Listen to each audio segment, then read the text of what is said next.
it's a wild subject because coming up, just financials in general, just for me, because I kind of got thrown into owning my own business and working for myself. Right. And I got thrown into this because I picked a camera up and I was good at it. So that's great. That's awesome. Right. But like, they don't teach you all the stuff on the back end, and school didn't teach me that either. So it's like I never really learned the right way to make your money make money type of situation. Right. So now you start looking into things like that because I'm gonna be 32 in August.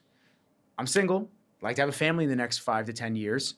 And I'm thinking, how do you create generational wealth? How do you compound the money that you're making in a smart way where you don't lose it all? Like, so I'm not going to buy Dogecoin. So you don't take these huge, crazy financial risks, but I'd like to own a house at some point. Yep.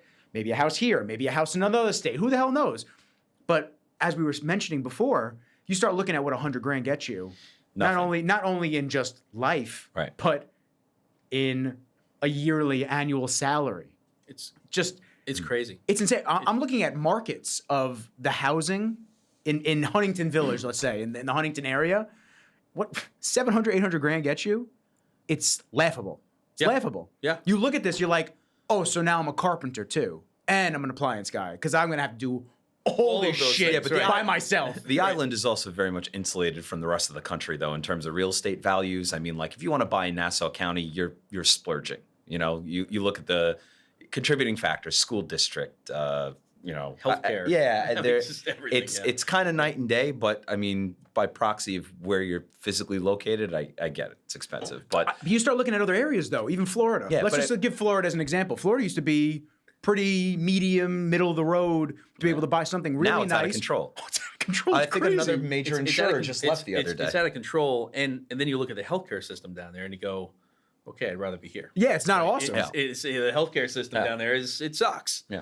Right. So it's like, okay, well, this is why I live in New York, right? Because I've got a good school district. I've got good safety and so forth, and I also have good healthcare, right? So that's why I'm paying for that. But I pay through the nose.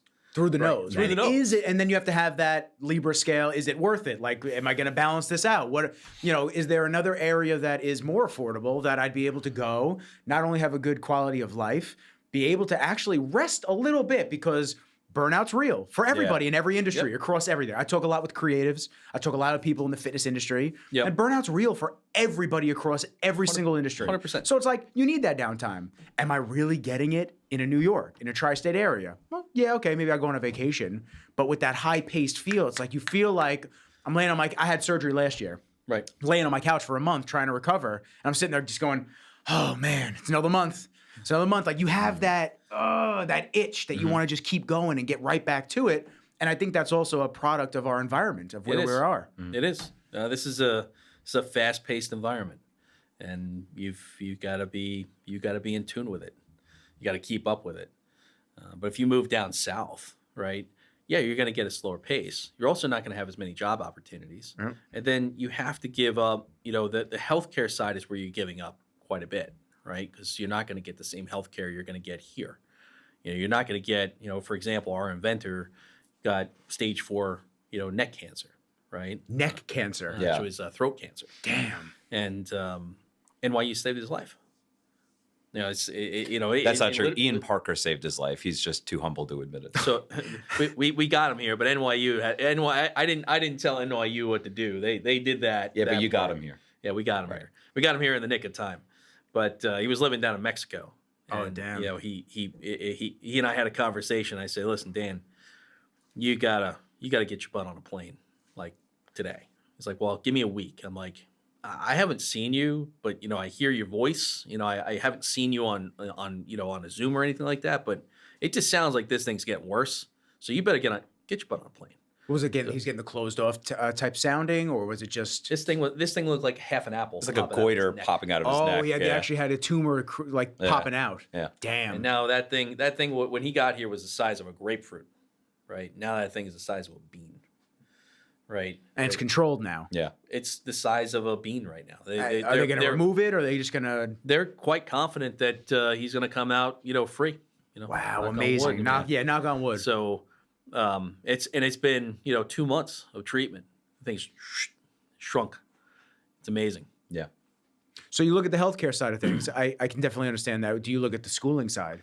Look at the school too. I mean, schooling, you may or may not be giving something up there depending on where you're going, but there's a lot more for kids to do here than there's going to be down there. So again, there's a give and take to all of that stuff. And that's where you, as you said, you got to kind of put it on a scale and go, okay, what am I comfortable with? And that's life. That's in business too. I mean, there's 1,000,001 decisions that get made in a single day that you have to hit that scale and, say, oh, well, is my time better spent doing this? Should we go with this type of a resource? Should we do this, that? And it kind of gets crazy. Could you imagine, for example, Matt Vogel not having access to Peter Luger's? Never. Yeah. So we still got to do. We still got to do. We still got to do the Luger cast. I honestly, if I got like Lyme disease or something, and I couldn't eat steak or whatever the subsequent problems were, just kill me. Have you heard? I don't want to live. I know you know about it. I know. Lone Star tick. Lone Star tick. Yep. You get bit by the Lone Star tick. Can't eat meat. We're allergic to red meat. Kill me. Yeah, I'm done. I'm done. I'm done. I'm shot. Yeah. I'm gonna go swim in the South Shore for a few. I'll get swept up by a shark. We'll be good. Done. That'd be it. That'd be a quick way. Oh my god. He might not want you because you don't have enough red meat in you. Chills thinking about it. Yeah. Did you order Force of Nature, by the way? I did not. It's in my list. Haven't done it yet. Good. Oh my god, Yeah. those little venison. I mean, first off, the You venison. actually got to take a look. It's pretty. The venison tomahawks, I had a couple people laughing because I put it on my story. So they're venison tomahawks, but they look big until you put your finger next to it because it's a little deer. It's a grass-fed deer. It's like the steak is this fucking big. Some of my friends commented on it. It really is. All right, good. Yeah, it really is. One of my buddies commented on it. He goes, "Yo, bro, you shouldn't have put your finger next to it because I poked the meat of it just to show like it was rare." Yeah. He goes, "You shouldn't have." I thought it was or at least zoom in, right? Get a smaller paper plate when you put it down. That way. I said, I don't have my phone. It's over there. I said, don't worry about my little steak medallion thingy. Don't worry about it, bro. Right. Take it next to a travel-sized deodorant. Just like make it. Is my phone over there? Travel-sized toothpaste. Matt, grab my phone. Grab my phone. It's over there by the end. This guy? Yeah, I gotta just show you just to make you laugh. Go for it. Because it's hysterical. It looks so stupid. Yeah. Amazing. While I search this up, Mr. Ian Parker, welcome. I've heard nothing but amazing things about you from Mr. Vogel. Hi. Who has brought some amazing people into my life, and I appreciate that as always. My pleasure. My podcast is pretty diverse. I like to sit down and talk to anybody. That's great. And I like to just shoot the shit and learn new things and have people that tune into my stuff and my content learn new shit as well. Because that's great. It's a lot of stuff we don't know about. Yes. And there's some cool technologies that your company, Helixa, right? Helixa. That you guys do. And I have some general questions because I'm not very versed on the technology of what you guys do. Water deprivation, right? Deposition. Yep. Water deposition. Yep. Yeah, I got it right there. So I have general questions, but I kind of want to, once we get into it, I just want to hear, just how this started and what got you into it. So as a quick preface for your listeners, I get to meet a pretty interesting number of people in my travels, in my work, in my life, partnerships, strategic partnerships, etc. Ian is the smartest guy I know, hands down. And more importantly, the hardest working. So aside from blowing smoke up your ass, and I'll stop in a second, the reality is I've never seen somebody navigate through challenges and create solves for problems that I didn't even know existed the way Ian can. So listening to the story and understanding the history of this technology and Ian's, instrumental participation in co-developing the tech is nothing shy of amazing. Well, thank you for having us on the show. Really appreciate that, and Matt, thanks for the kind words. I don't know if I would consider myself the smartest guy in the room at any given time, because what you find is that you would, especially in my position, you find yourself in a room with a lot of smart people at a lot of given times, and you find that collaborating with all of these very intelligent people. If you collaborate properly, you put things on a whiteboard, all of a sudden you see these great ideas come out.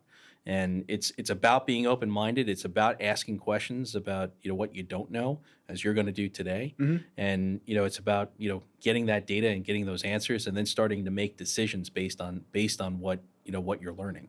On the topic of your company, how did you get involved with, I guess, the foundation of it? What made you interested in? Did the technology come to you? Did you research it? Did you want to make a change? Like, how did Helixa? I'm pronouncing it right? Yes. Okay, I just want to make yes, sure. I yes. don't want to be like a dumbass and not pronouncing it the correct way. How did you get involved and decide that that's something that you wanted to jump into, the water deposition? So when we started Helixa, that was back in really 2018, and the concept was I'd been involved in private equity and turnarounds prior to that. Worked with a lot of really incredible people along the way. So the idea was to create USCO, right? Create a company for us that's outside of the private equity venture capital realm, and put all these smart people in a room, equitize them, and start developing these technologies that can potentially change the world. We started with an idea. We knew we'd have to create technologies to do that. We found the water deposition technology, the patents for that down in Mexico. They were filed in Mexico by Daniel Lang, who is the inventor of the technology. He's an American, but he was living in the Yucatan. What was he? I got to cut in and ask. So what was he do? He just decided to dip out and leave? Just decided he wanted to live in the Yucatan. Cool. So he lived down there, and we met him along the way, and we said, okay, this is some pretty interesting technology. We knew enough about thermodynamics and to really sink our teeth into whether or not we thought this was a viable technology. It was still at concept mode, and we took it over back in really 2021, early 2021. The real knowledge transfer on the technology started in November 2021, and then that's when the real work began. And where we've gotten from November 2021 to today is taking it from the back of a napkin to betas getting ready to be deployed into the field. That's wild. That must be an unbelievable feeling. Like just to see everything conceptualized and then, oh yeah, we're going to start deploying things. It's an amazing feeling. Yeah. And you look at the work that's gone into it. Got an incredible group down in South Carolina, Allied Manufacturing, which is based out of Conway. We partnered up with them. We teamed up with them, and they did a lot of the heavy lifting on the development side. We also had a group in Spain that contributed to the development as well. And watching it get made, watching all of those iterations, thinking through all of those challenges and problems, having to go back and learn thermodynamics myself, go back and go, okay, well, wait a second. Let me talk to Dan, get all the information. Let me get the white papers. Let me read the white papers. Let me ask a lot of questions about what's in these white papers. Let me buy Thermodynamics for Dummies and read that too, right? Just every possible thing you can get your hands on, because my attitude on taking these type of technologies to market is that if you're in a leadership position and you're going to be make decisions on both the product management side and the project management side, which I lean into both, then you got to know the details. I'd argue that more people don't know the details, and that's why a lot of things go belly up, because they don't engulf themselves or embody the actual mission and the technology that they're going to be doing to have this mission come about to fruition. I could be wrong. I mean, you guys probably know more than I do in that terms. Honestly, I think that's a universal truth, that the devil's in the details. Just sidebar, are you familiar with deposition? No, we're going to get into it. I want to, yeah. Yeah. So the process of deposition is essentially kind of like a mountaintop, is converting a vapor to a solid. So condensation is the process by turning a gas to a liquid. This is essentially zapping moisture out of the air and converting it to a solid, which is interesting because it makes our system the producer of arguably the cleanest water on Earth. I'll let you elaborate. I would agree with that. So you can go the legacy technologies that people sometimes compare these to, which is completely different. You hear this term atmospheric water generation, and we are not an atmospheric water generator. Atmospheric water generation is basically, a glorified air conditioner, right? They're taking water vapor and condensing it, condensation, they're condensing it to a liquid. We're doing the exact opposite. We're taking water vapor and we're freezing it right out of the air. And that's the process that Matt's comparing to a mountaintop, because that's exactly what happens on a mountaintop. You've this large thermal frozen mass at the top of a mountain. Air blows over it. It freezes that water vapor right out of the air. It begins to pack on top of that mountain. As enough packs on top of that mountain, it pushes the rest down. And when it gets to a certain level on that mountain, all of a sudden it creates a stream and a river. Yeah, it starts to liquefy and just drain out. We took that process and put it in a box. Crazy. And patented it. Yes. That's some God shit. That's some God stuff right there. Honestly, That's cool. this technology is arguably the most relevant discovery in human history, in my opinion. I really don't think that's unfair to say. It has the ability to have a tremendous impact, because when you think about what it means, so atmospheric water generators have a big problem. The big problem is that they vary in yield depending on how the environment is, what the temperature and pressure is. We've taken that out of the equation. Deposition doesn't have that problem. So we can operate in a 2% relative humidity environment and a 99% relative humidity environment, and our yield's not going to change. So that means you can operate this right in the middle of the desert, because there's always absolute humidity in the desert. It just doesn't rain a lot, right? We can operate right there, and we're still going to produce the same 200 liters a day that we would in New York. Now, mind you, that's on using a 1 horsepower motor, 6 kilowatts a day. That's a joke. Yeah. That's nothing. Very you can put low. a solar panel the size of, a clipboard right on top of this thing and run it in the desert for years. It's insane. So you said that deserts automatically have humidity. So you're talking about it can be a range from 1% to 99% humidity that the machine will be able to run on? So I'm thinking of like in Arizona that's super dry. and it will absolutely operate there. We have betas going into the field there. When we think of humidity, we always think of relative humidity, and this is one of those things that we have to educate people on, because I needed to be educated on it myself. Right? I always thought humidity, okay, relative humidity. Relative humidity is a derivative of absolute humidity. So it's telling you is how much absolute humidity can be held in the atmosphere at a given temperature and pressure. That's all it's telling you. So if it's at 99%, it's all going to come down and fall on your head, right? That's going to rain. If it's at 2%, it's not going to rain. But the absolute humidity stays constant. So that there's always going to be 1 to 1.5% absolute humidity in our atmosphere, in terms of total atmospheric gases. Otherwise, the atmosphere would be completely different composition. That's right. Okay. And I've actually had investment bankers ask me, well, what happens if absolute humidity goes to zero? And it's like, well, don't worry about it, because we're all screwed. Yeah, right? so we're all Yeah. it's just like if the globe stops spinning. Huh? Exactly. It is what it is. It is what it is. I'm hitting that wall fast as shit. It's over. That's it.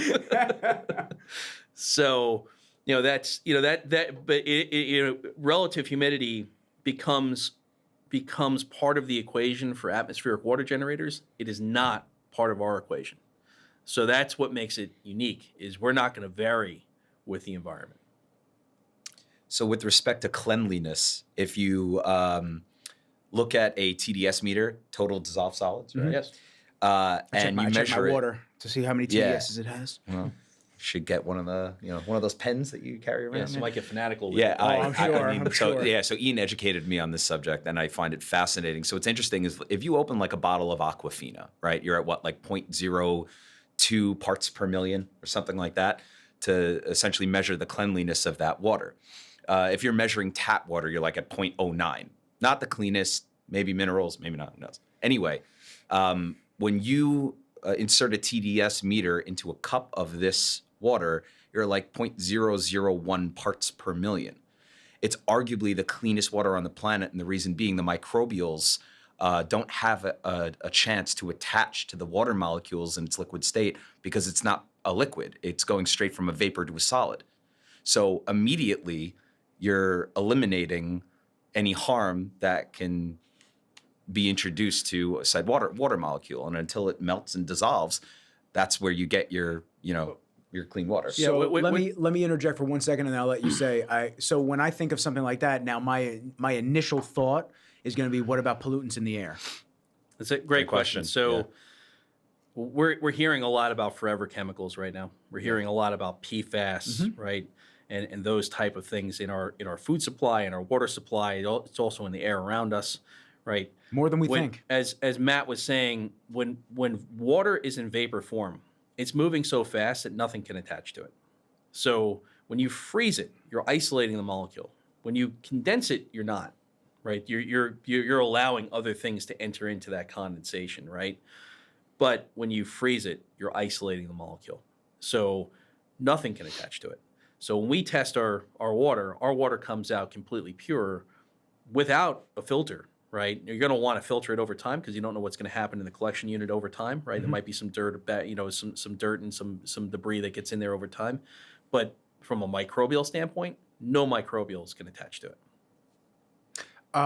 So I've always filtered my water. I've always been avid on doing that. And as my knowledge for water and the filtering processes has deepened, I've learned the difference between a purified water and like a spring water or a mountain water. And you start learning that, oh, maybe that bottle of Essentia is just filtered water, and they're selling you something that you could have done in theory at your house, and you're just paying top dollar for it, the bottling process of it. That's right. The other thing that I've learned is that when I filter my water from my faucet, I use the zero filter, which actually I want to ask you better filter, because I'm sure you at this point you know what the best way to filter your water at a home level is. I have to remineralize it, and a lot of people don't know that. So a lot of people don't know, like I put trace mineral drops back into my water to add the sodium, the potassium, all the things that have been stripped out of it because I wanted all the bad stuff out. But now I need the actual good stuff, so this way it doesn't go through me and leach out of my system those things as it goes through my body. Sure.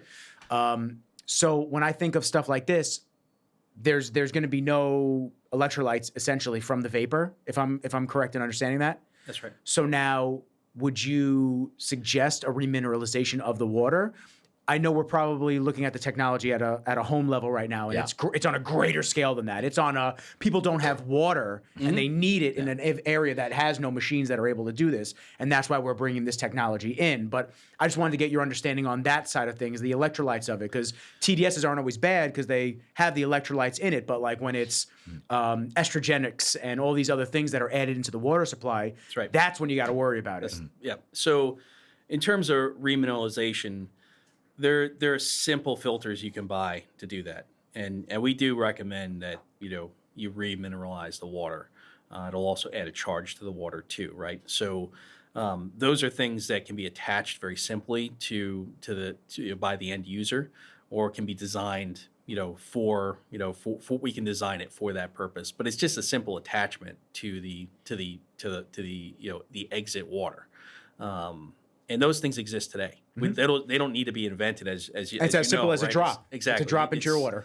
I mean, you could get the filter that I don't remember how many liters it lasts for, but that there's filters that that last for tens of thousands of liters. So the issue I always have is the home filters only like, it'll last you 30 gallons for the month. It's like, damn, I drink a gallon a day. It's like, oh man, that's not a lot. On a grander scale, the thing that most people also aren't considering is the cost. So like to your point, you're right. From a residential standpoint, there's an inherent cost to getting mineralized, filtered, clean, healthy water. From a 30,000-foot view, you've got some primary markets which are humanitarian. Obviously, you got people who can't get clean water across the globe. You got commercial. You have farms that are experiencing drought. Look at Napa Valley. You got wineries are shutting down left and right because they can't actually hydrate their crop. And then you got municipal, residential, et cetera. But when you break it down to residential, those third-party solutions are available and accessible everywhere. That comes down to customer preference, right? I don't know enough about it. I haven't experimented enough with water. I don't give a shit, personally. Like, energy drinks, sure. Scotch, bring it on. I don't know shit. Still got your scotch if you want to mix the energy drink with the scotch. I don't know shit about water other than, like, when I was a kid and I was thirsty, I drank from a hose. Where does that come from? What does that look like? I have no idea. What is the TDS meter going to say? I'm probably hurting myself, but who knows? I'd beg to differ. I would say that back when we were kids, I would think that the water might have been cleaner than it is now. I'm speculating, but I'm speculating too. I mean, you can't go by facts because we never tested it back then versus now. Yeah. But I would assume that there was less stuff because I feel as though we're just seeing the monumentous wave of just chemicals Yeah. in everything. Everything. I mean, now the new thing is, well, if you want to be able to have kids, like check your boxers. Like, bro, I'm just trying to live without things killing You me. know, speaking of forever chemicals, I just saw the movie, was it Dark Waters? I don't know if you saw that with Mark Ruffalo No. and Tim Robbins, where they're talking about, I think it was called C8, Teflon. Yep. Teflon, Oh, how yeah. Teflon was put in everything. Yep. Like Non-stick more than pans. 99% of the global population from, what was it, DuPont. DuPont. Right, DuPont. 99% of the global population has Teflon in our systems. Yes. So It's insane. They take years and years to even remotely get out of your body. if they do it all. I don't and know. Don't get me. That's don't, crazy. Don't get me started on seed oils. So what? It's I have known interesting he nothing brings about up seed oils, Teflon because as we were researching different ways to, the surface area that you want to collect this from becomes important because we don't want any contaminants on it. So put a lot of time and effort into making sure that we had a surface area that is going to remain clean and isn't safe. going to poison anybody. And we did some research on Teflon, and we called an unnamed company that, and we asked them about Teflon, and we told them what the purpose of it would be, and they said, "Yeah, don't use that." that was the exact words, right? Isn't that scary? I mean, it's just unbelievable that something so widely used across a lot of different industries and media. It's just like, oh yeah, don't use that. It's like for what? Potential consumption? Like, what about the other things that we've been using it for? Yeah, and continue to use it. Continue to use it for. I mean, think about like a nonstick pan. How bad it is when and how. I see one back when I was using nonstick pans. I don't use them anymore. I saw one scratch in that thing. I was throwing the pan out and getting a new one because you're leaching that stuff into your food. Just drink your raw eggs like Rocky, and you don't have to fry. I mean, them. yeah, and maybe I look like him too. Yeah, maybe. Yeah, that was the other supplements. But it's like you think about that, like me, very anal about what I'm doing and my health and whatnot. Think about 99% of the rest of the United States. Yep. Yeah. Families that can't afford to buy another pan. Yeah. Just because they throw that, they're like, is what it is. We got scratches on it. And they don't even have the thought process or the knowledge that could be leaching into their food. They assume it's cancer safe. data certainly supports that. But think about that too, right? You take that pan, you throw it out. This way. You're good. You're good. You take that pan, you throw it out. It goes into a landfill. Oh, that's and the now other it thing. leaches out into Water supply. over time. It's just leaching out to the water supply. Yeah. So So what am I supposed to do? Just incinerate it? Like, Pray? It's like what is it? Pray. Yeah, I mean, it's just I don't know. We're our own worst advocates. It's Yeah. a lot of this shit. Like you try to be good and you try to do things right, and companies say they're going to do right by not filling landfills and making products that are biodegradable and whatnot. And exactly what you just pointed out. It's like, well, it's just going to go sit in a landfill anyway. Even if I hit the recycler, like I don't even know if I usually put it in the recycler. I don't even know if they know what to do with it. They probably throw it in a landfill. So- can they recycle a pan? I don't know. So let's just think about, so the global aqueduct, right, is what we call the product. Let's think about the benefits of that, right? And the benefit here is, would you prefer that the politicians and the powers that be control your water supply? No. Or would you want control of your water supply? This puts the control of your water supply in your hands, right? And that's what it does. It also it also makes it free of any other contaminants that could be leaching out into the ground around you. So the global aqueduct has multiple benefits in addition to just creating water where you may need it, but it has additional benefits. It's PFAS free. It gives you control over your water supply so that you don't run into a problem like Rio Verde foothills where Scottsdale, Arizona went, hey, you know what? We need more water for our golf courses, so we're shutting you off, right? Now, if they had the global aqueduct, they would be in control of their water supply. And no politician could tell them, hey, by the way, you got to turn off the global aqueduct. Well, it's mine. I'm getting it from the air.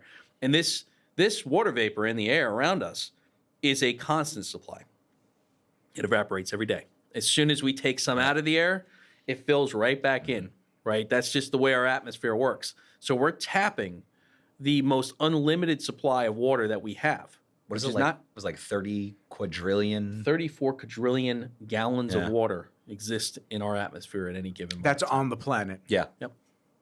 That's And that just floats around us, right? And theoretically, no one's tapping into it. No one's utilizing it.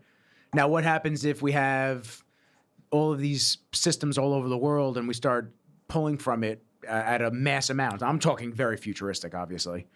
You couldn't pull enough water out of the atmosphere to make a difference. Okay. And as you pull it out of the water, it actually, more water evaporates, goes back up into the atmosphere. It just keeps replenishing itself. So it's going to stay in balance. It's an infinite combo. Yeah. So I call that when I play Magic the Gathering. Infinite combo. Infinite combo. Love it. Interesting factoid on that. When I ask people what's the most powerful greenhouse gas we have in our atmosphere, they usually get that question wrong. Or they usually think it's carbon, but it's not. It's actually water vapor. That is the most powerful greenhouse gas we have. So when you think about what happens, as we put more carbon into the air, we're warming up our planet, we're insulating our planet, that's creating more evaporation from the oceans, pushing more water up into the air, right? That's further warming our planet. And it's causing the water vapor, like there's still the same amount of water vapor. We see rivers and lakes drying up, but the water vapor is just moving on us. It's not that, that there's not enough water in the atmosphere. It's moving differently now. And what this allows us to do is make sure we're accessing it where we need it. That's crazy. Yeah. That's really cool. So now let me get on a background conceptualization of the actual unit. Yes. So what were the intro thoughts? Because you had to have something that's obviously portable. You have to have something that's able to be moved around to areas that might not be able to have a lot of machinery and whatnot. So what were the intro thoughts? How big? How much stuff needed to be, I guess, put into it? What does it look like? Like things like that, I guess, are the questions that I have right out the gate. Think of something that is, the size of a refrigerator on its side, or a large refrigerator on its side. That's kind of the shape of the machine. The reason we went with a design for 200 liters a day was, as we started to talk to people about the problems that are out there, especially the NGO world, what you find is that in a developing country, they'll create a large water source, but they don't have the infrastructure to get it out. So now you have women and children walking miles and miles a day to go get that water and bring it home. And they just the human beings become the women and children become part of the water infrastructure. So we went, well, wait a second, we don't want to build a big one. Because if we build a big one, then we have the same problem where we have to build out all this infrastructure to get it out. Mm-hmm. So let's build a smaller one where we can provide a decentralized solution to the marketplace that allows these individual communities to control their water supply. So that's why we chose to make it smaller as opposed to larger first. Call it democratization of water, cool. Right? I like that. So that was why we chose to do it that way, and that was the initial thought. In terms of how we actually cool the system, you're looking at a single vapor compression cycle. So things that we can train local populations to work on, things that are simple to work on. We can certify people very quickly, and you can find these parts all over the world. So we made sure that it was. There are other ways to do it, which we will get into. Maybe a year or two from now, we'll come back on the show and talk about some really cool stuff. Anytime you want, doors open. I appreciate that. For real. But right now, this made for the fastest commercialization because these parts are readily commercially available. So we built it in a way that can allow us to commercialize quickly and allow us to get it out to these communities in a democratized way. And Matt said it's a 1 horsepower engine? Motor. So it's run off gasoline? It's a compressor. It's It's a compressor. So it's running off of electric. Standard 120 line. So 120 line or solar, potentially. Yeah. I mean, that's an easy fix. That's an easy rig up. Yeah. Okay. Yeah. So, we built it that way so that you could use, a simple 110, right? It probably should have a, its own individual outlet because you don't want to trip a breaker on something as important as water, right? You want it to be, I'd advise that it be on its own separate breaker. That's sort of a critical, all of a sudden that becomes a critical piece of equipment for you. Yeah. So you don't want that one going down because, you plugged your toothbrush into your bathroom. Oh, right? man. That would be bad, right? Happens to us at home sometimes. It's like my wife plugs in the hair dryer, and it's like, well, the lights don't work on upstairs. It's like, well, yeah, because you got to hit the reset button. It's crazy. right Either way, you have spirits or everything just went dead. Exactly. Spirits are fucking with us again. So, it's been designed to be, to be easy to install and easy to use. Fun fact, the system generates the lowest cost per liter on the planet. That is a fair statement to make. So if you think about the actual cost of water, just commercially, personally, commercially, the costs are sky high.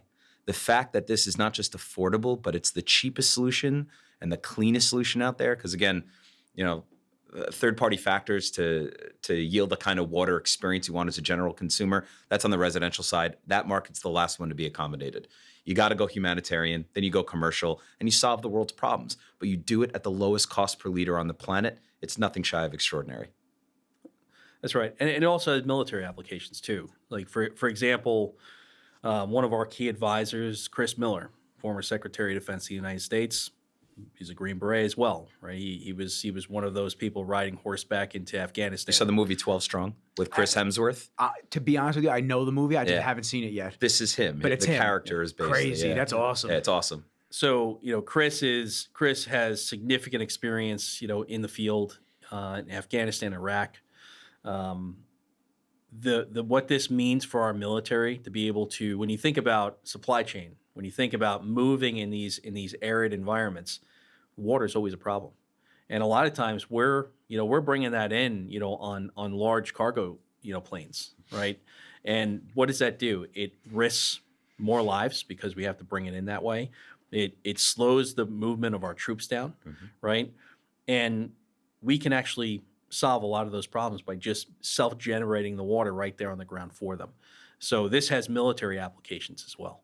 We actually had a debate, and it actually wasn't even a debate. It was just us talking and thinking the same thing with my buddy Kerith. He was on the podcast a couple episodes ago. We were talking about who has the best water.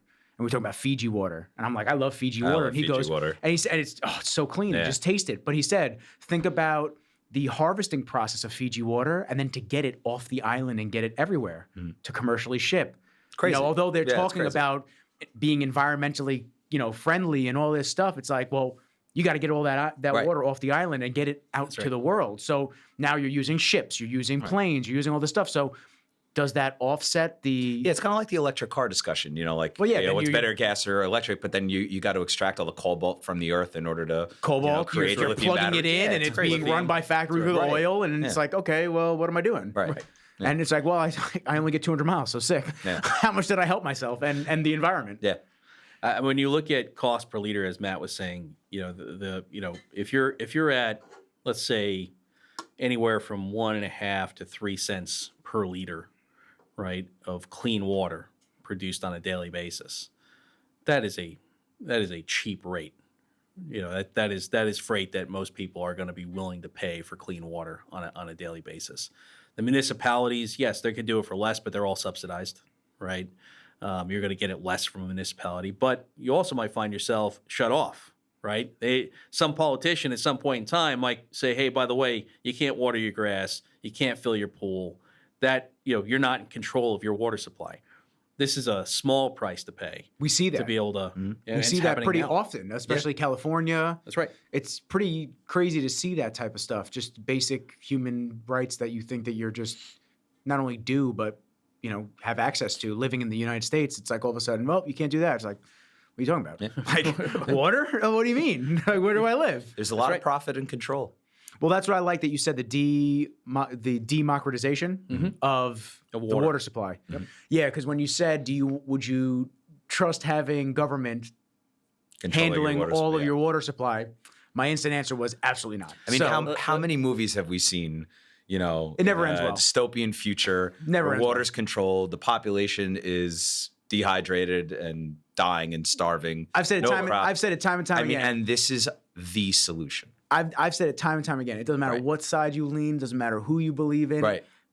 absolute power sometimes rules absolutely, and you got to watch that. Yeah. You got to cover your own, and I love stuff like that. Look at this as an example, right? So Arizona's got a problem right now. They've got a water problem. They've had a water problem for a long time, right? They've never actually hit their sustainability goals ever. Right, it's not even. It's never going to happen, right? I mean, they're just sucking up way too much water. Plus, they're building golf courses all over the place, and it's like, okay, you're in the middle of the desert. So my buddy Josh, I know you're listening, man. You're one of the problems, bro. You constantly golfing. You piece of shit. Oh my god, man, just ruining it for all of us. With that said, I want to play 18 on your course. Let's go. we're playing on Monday, right? All right, we're out. Let's go. All right, Josh, we'll see you in a few. So, Arizona made a proposal. This never actually made it through, but they proposed through the government of Arizona that the proposal was to build a desalination plant in Mexico with a 200-mile pipeline to get the water to Arizona. It's ridiculous. Which, by the way, the investors of that desal plant were going to be foreign investors. Okay. Nothing can go wrong with this. I mean, this is a great idea. I'm gonna be. You want to talk about great ideas? I'm going to be so transparent with everybody listening and anybody who, is going to be viewing it because of, you gentlemen that doesn't normally view my podcast. I shoot videos for a living. I'm not an engineer. I'm not a politician or anything like that. Sounds like a bad idea. Just throw it out there. Just from basic common knowledge. That doesn't sound like something that sounds good. We're going to put the Mexican government and a foreign investor in charge of the water supply of a major United States horrible. State. Horrible. That sounds like a national security issue to me, just on the surface. No, of course not. No, nothing can go wrong. Who's making these decisions, man? Well, my dog can make better decisions. Like, what is going on? You know what's interesting is you think about the lines that get blurred between private industry and politics, and they're really not too dissimilar. Mm-mm. And if there's a solution, even an expensive one, I can't imagine that it doesn't seem like a good idea at the time. But the fact that people are these same investors, these same decision makers aren't willing to put time, money, and resources into actual solves and solving, or even just due diligence on the technology itself. Like, is there a better way in lieu of 200-mile long pipeline it's Band-Aids. To acquire water? That's not even a Band-Aid. No, that's a Band-Aid for them because they don't want to think about it in a 10-year period. That's a prosthetic. Yeah. That's ridiculous. Yeah. I mean, that is fucking ridiculous. It's just like, 10 years, I'll be out of office. I don't have to deal with this shit anymore. Right. It's cool. Like, somebody else's problem. Yeah, someone else will deal with it. And then whoever else has to deal with it, it's like now what's leaching into the ground? How are we going to keep this infrastructure going? It's like, well, where'd the money come from? We didn't fund it ourselves. There's a million and one problems with things like that. And they just, I don't know. It's almost like they're all sitting at a table. Anybody, not even politicians. Some of these people that create these ideas, sitting at a table with crayons and they're just like drawing shit. And they're like, oh, you know what? That sounds good. Yeah. Can we make a bill for this? You know what? You know it's unfortunate, but you're probably not far from the truth. Oh, I wouldn't man. be shocked to learn that 10% of our infrastructural spending budget was written on a cocktail napkin. With crayons. With crayons. I would not be surprised. and it could have come out of a kindergarten classroom. Hey, Senator. I mean, At a Carrabba's. At a Carrabba's. Right, it's ridiculous. Can I get more bread and crayons? Right. Crazy. What the fuck is going on? Who's running the shift? So hence the reason that Sorry, go on. you go to the source of that, right? Because we tried to reach out to politicians in Scottsdale and got no response. Oh, right? shocking. Shocking, right? I mean, look, apparently the desal plant in Mexico could get some airtime, but just call them and tell them you're the foreign money on the line. Oh yeah. What? Yeah. So we went directly to the Rio Verde foothills and started knocking on doors and saying, hey, listen, you got a problem here. How much is it costing you? They have water trucks being delivering them water every day. This is how they're flushing their toilets. Water trucks. Damn. Right? This is the United States of America, right? And this is not the only instance of it. It's one instance of many, and it's spreading, right? Especially in California, New Mexico, Arizona, you see these things happening. So we went directly to those people and we said, hey, look, do you want these politicians in charge of your water supply, or do you want to take control of it yourself? And the answer is it's an easy answer. Right, the logic there is simple, and we have betas going into the field, and that's going to be a major market. Those politicians won't notice until all of a sudden they're like, oh wait, hold on, we've got a great idea. This is working over here. we're going to give you tax rebates for these, right? That's when they'll take credit for it, is when they give out the Right. tax rebates, Or right? they'll act like the kings and queens. Right. Yeah. They'll be like, and by the way, I have no problem with that. It's your idea. yeah, No problem. Well, you just want to get the technology in people's hands so they can utilize it. That's really what your main that's it. priority, and that's the amazing.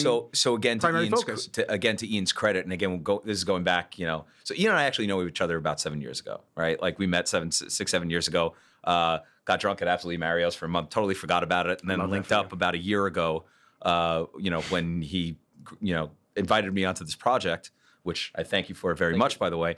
But he said something to me immediately that resonated with me at the beginning, which was, this is all about the baby, right? It's all about us code, but it's about the baby. We want to get this product into the hands of consumers as quickly but elegantly as possible, without getting suffocated by Big Brother. And the fact that, despite the technology actually working, like you ever heard the expression, some of the best inventions have never seen the light of day. Yep. Why? Because you might be the greatest inventor of all time, but if you don't know how to file a patent application with the USPTO, you're shit out of luck. So you take a guy like Ian, who is literally every step of the way looking at the entire machine, the financial machine, the political machine, the operational machine, and making decisions in order to actually create a foothold into our any which one of these marketplaces, but make sure it's done right, is fucking challenging.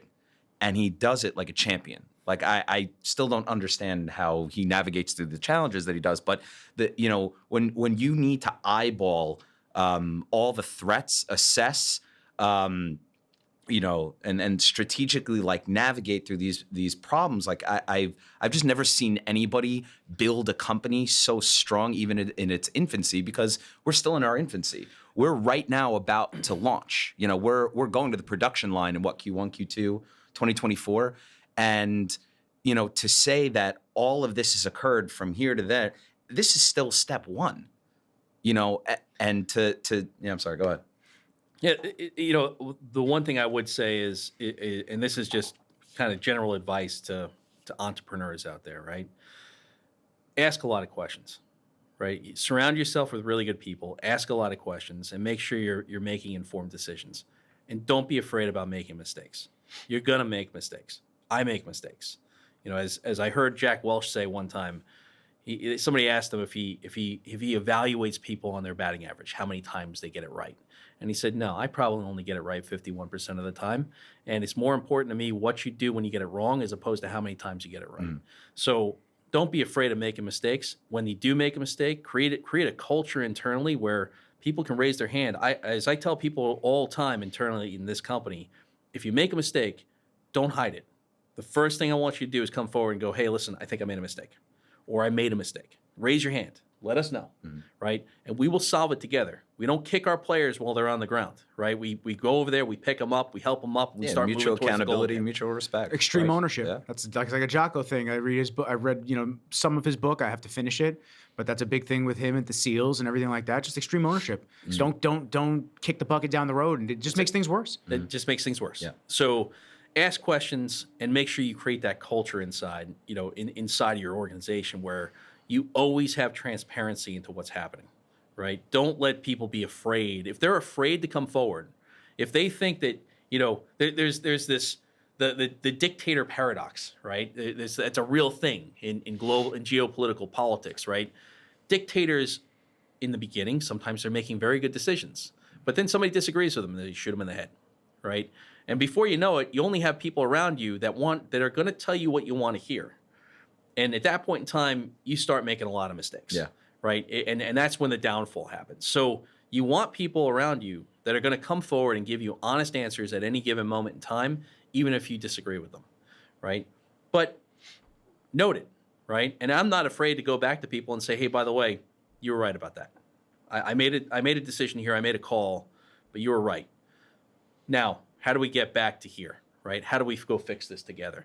And if you have that type of culture, that's how you solve all these problems that we're talking about here, patent filings and organizing inventors and engineers in the same room and making sure you're moving towards a common product goal, making sure that your project management is organized in a way that actually gets you to your goals. that's how you get there, right? But you need that transparency. And it doesn't happen if you're the guy sitting behind the desk pounding the table, right? Going, oh, you just screwed up, you're fired. That doesn't work. There has to be, people have to be unafraid, right? That's how innovation happens. You have to encourage them to be unafraid and have courage to make those to make those decisions and be empowered to make those decisions, and then support them when things go wrong. Yeah, there's a whole hell of a lot of trial and error when it comes to this, not only business side of things, but life. And you have to be able to take the bumps, take the bruises when you get them, but you have to learn from it.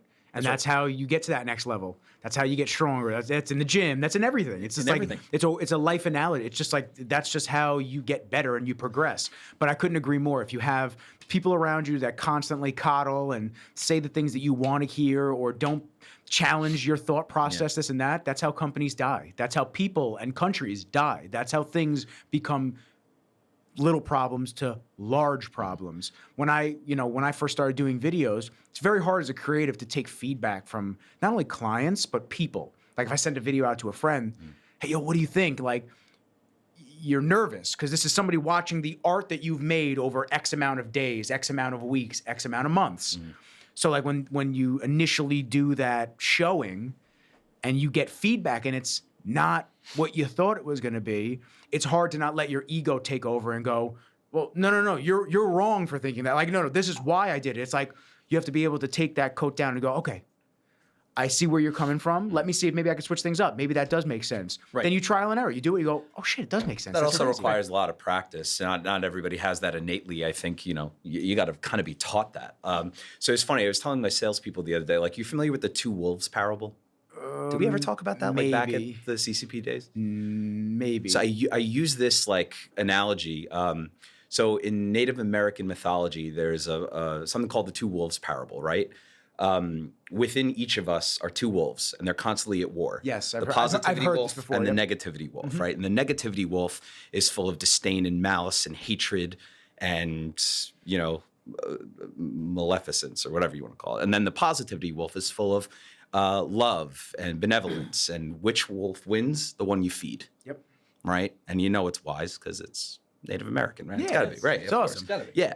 It's tattooed on somebody too, so you know it's cool. Yeah, of course. But when you think about it, just like a muscle, if you're doing 10 push-ups a day versus the guy who's doing 1,000 push-ups a day, who's got the bigger chest at the end of a month, the guy doing the 1,000. It's just like there's a lot of truth behind that. However, I don't know if people just innately have their the education themselves to do that exercise. I wonder where people learn to do that exercise. That in of itself is probably a larger conversation, but kind of circles back to the notion of education. I think a lot of people need better exposure, and I don't know where I was going with that, but it felt right. It felt right. It felt right here too. To add to that, and I think so. Peter Drucker, right, once said, "Culture eats strategy for breakfast," and I think that goes to your point. If you don't create that culture internally, it doesn't matter what your strategy is. If people are not positive, people are not, are built with courage to go out and make those decisions and innovate.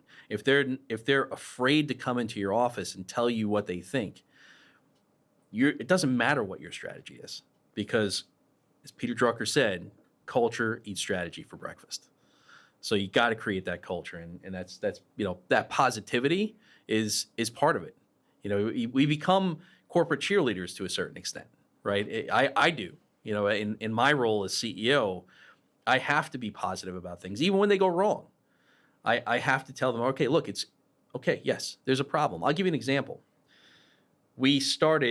So the concept here, I have a background in nutraceuticals, and we made some interesting nutraceuticals over the time. I was involved in a number of pretty big brands.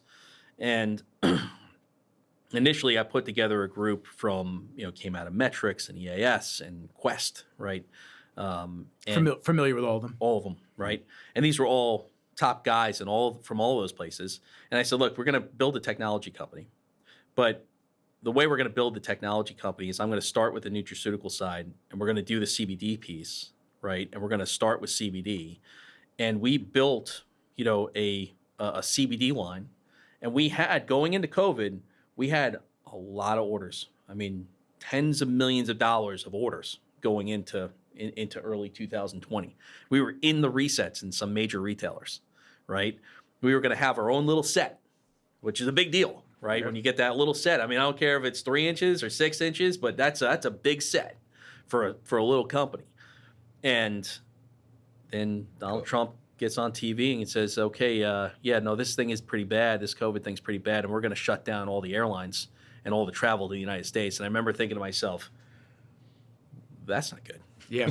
Like this is new. I've never had to live this one. How are we going to get shit out? It's such a tamed reaction. Well, that's not good. That's not good. See, I remember.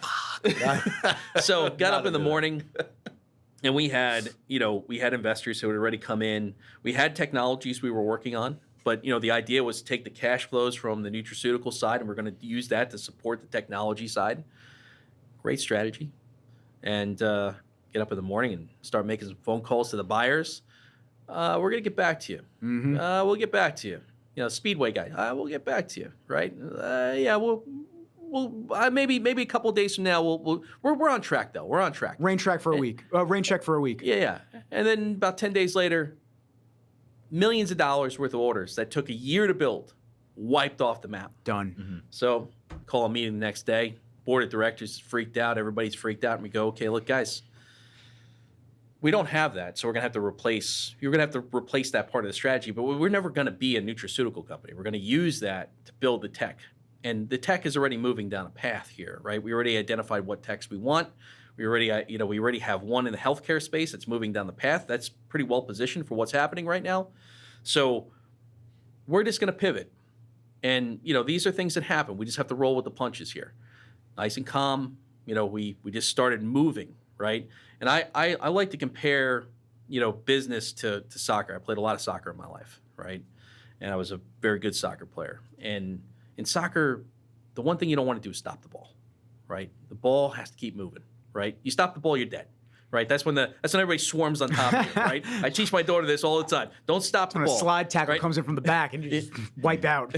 Exactly. Just keep the ball moving. And sometimes that means it moves backwards. Sometimes it means forward. And sometimes it's diagonal. And sometimes it's to the side. But it doesn't matter. Even if the ball's coming at me, when I trap the ball, I'm trapping it into space and it's still moving, right? No matter what, the ball's moving. So just keep the ball moving. In those situations where all of a sudden I'm in trouble a little bit, okay, just keep the ball moving. If we keep the ball moving, we're going to end up working towards the goal anyway. And that's a perfect example of, a crisis moment in this company that could have crushed a lot of companies. Like I could have just thrown up my hands the next day and went, we're screwed. Yeah. Right? But no, I know that if we're in that situation, we just have to keep moving. And if we keep moving, the opportunities will arise. You just have to have staying power. Similar analogy, right? If you get caught in a riptide and you get pulled offshore and you're a mile offshore, what's the first thing you don't do? Surf. You don't panic, right? You just don't panic, right? Stop, calmly get your bearings, right? Figure out where you are and stay afloat. And then once you're sure you're out of the riptide, start swimming back towards where you think the shore is, but stay afloat and don't exhaust yourself. And eventually, guess what happens? The guy on the jet ski comes out. Finds you. Yeah. Right? And he throws you something. Love that guy on a Right? jet ski. Oh, man. The guy, Find me, baby. Find me. But you got to stay afloat. If you sink to the bottom, he's not finding you. No, he's not finding me. So that's how you have to approach these things in business. That's what's made Helixa successful, is not panicking, having people on board that have been tested before. Panic proof. Yeah, we're panic proof. We've been, we've had the shellings happen before, so it's like, okay, yeah, I've heard those sounds before. I'm not afraid of that. I know what to do in this situation. Or maybe I don't know exactly what to do, but I know what direction to start moving in, right?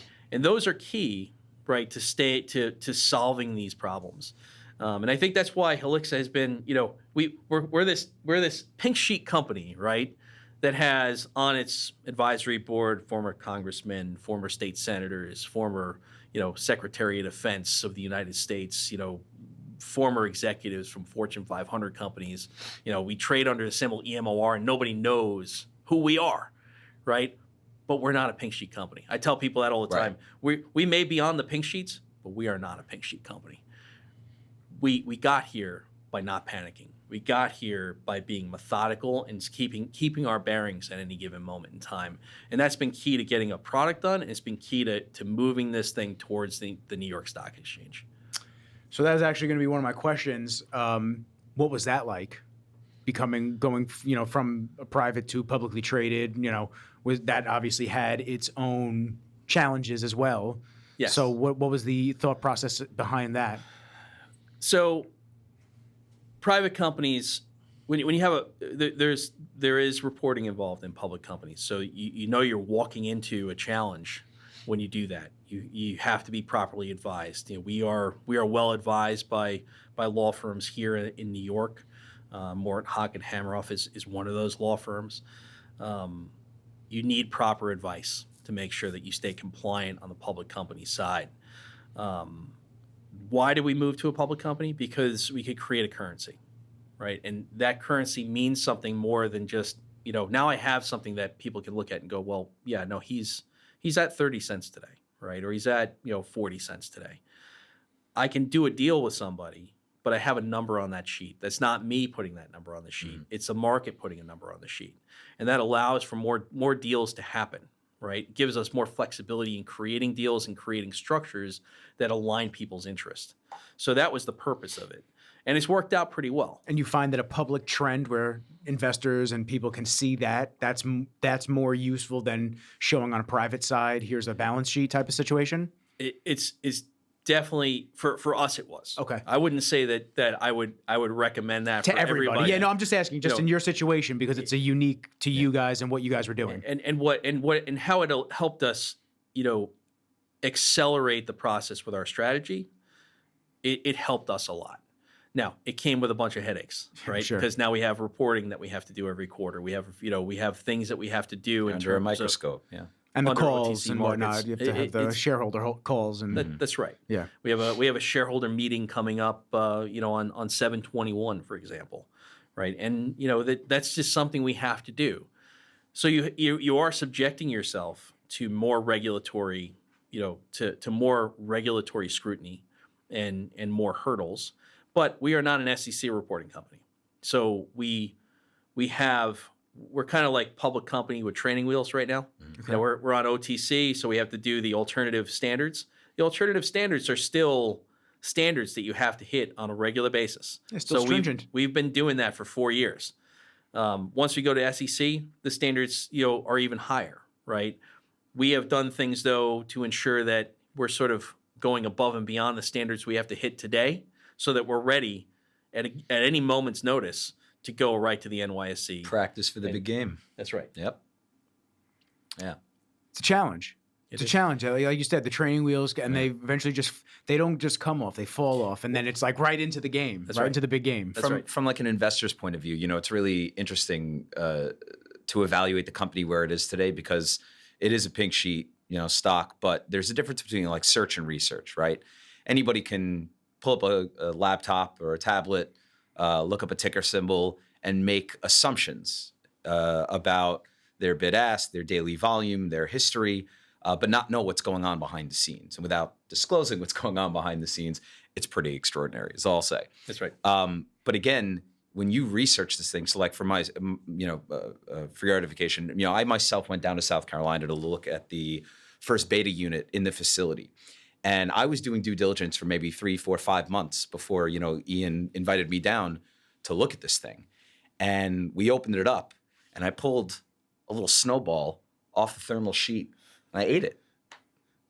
Like I was watching this thing plugged into a standard electrical outlet making water. And I was watching the water drip. I opened up the sheet, grabbed that. He's like, yeah, isn't that the best water you ever tasted? Yeah, it is. And I was blown away. You can't find that information online. You can't experience that online. Right. So when you search, when you speculate, what are you going to find? You're going to find what's available. Obviously, behind the curtain, a lot more is happening, as we all know, in just day-to-day genuine life experience. But what's happening behind our curtain is about to be unveiled. and in a big way. So the company actually has, more than 85 million in order indications right now for version 1. And we'll obviously make improvements to the product as the years go on, kind of like similarity to that of the Apple iPhone. You know, you've got software updates, you've got new phones, new versions, new bells and whistles. So this thing is in a constant state of evolution, but it's exciting, man. Ground floor, literally. We're right here, and it's just... Yeah, you should come down with us to South Carolina to take a look at this thing. It is sick. I know. I'll come down. Yeah. And you're coming down at the right time, because this is the one that's getting deployed into the field.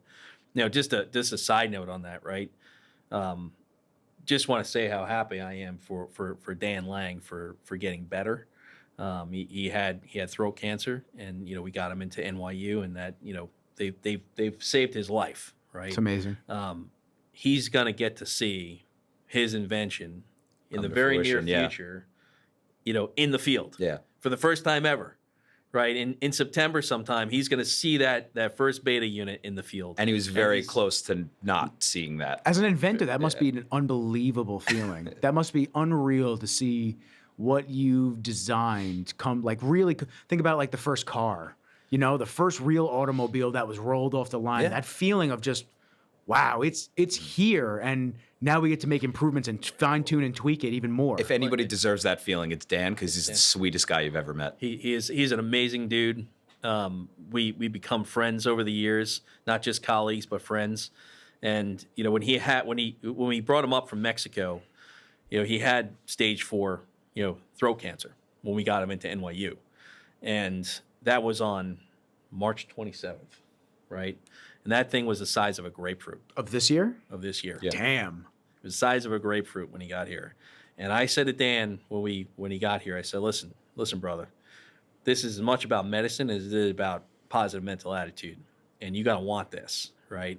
But if you want it, I'm going to promise you, we're getting you to the right place. I'm going to promise you're going to see your beta in the field. So in September, he's going to be able to get to see that beta in the field. Incredible. Someone's got to have a camera on him when he actually sees it. Yeah, you got to have a camera right on him for right when you turn that thing on, and it just starts doing exactly what he envisioned it to do and created it to do. That's unbelievable. So now he lives up here full time? He's up here. Yeah, he's going to be up here for quite some time. Okay, cool. Good.